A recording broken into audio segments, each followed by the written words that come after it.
It is Canadian Infertility Awareness Week, and according to the latest numbers, 1 in 6 Canadian couples struggle with fertility issues, but the topic is still shrouded in stigma. I spoke to Caroline Starr, one of the 3 women behind the website the16%.ca that is dedicated to opening up the conversation. We all had our own experiences with how, kind of gutting it is being silent about something. Yes. When it's something, that's you're not able to put aside when you go to work. It's part of your day every day. It's part of your relationship with your family.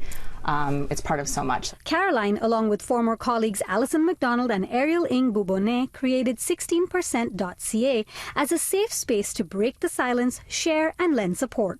People feel shame about it. They feel like it was something they did. They feel like they should have tried earlier.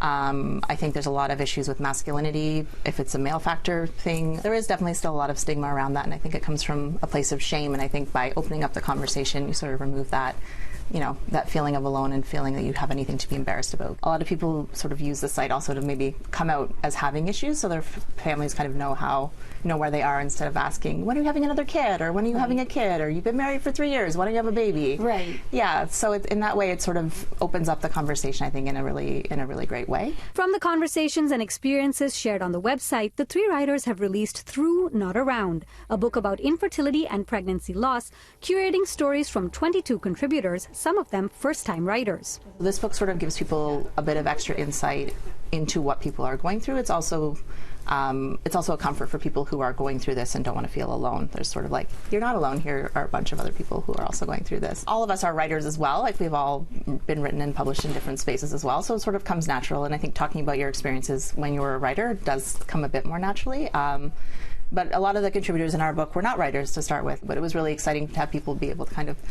put their sort of story down and kind of decide what the relevant pieces were, or what they wanted the theme of it to be. Mm-hmm. So that was really kind of great, working with first-time people as well. While the book and the website both want to open up the conversations around infertility, it is still a delicate topic that needs to be approached with some sensitivity. For a list of things not to say and how best to support those experiencing infertility in your life, go to our website, citynews.ca.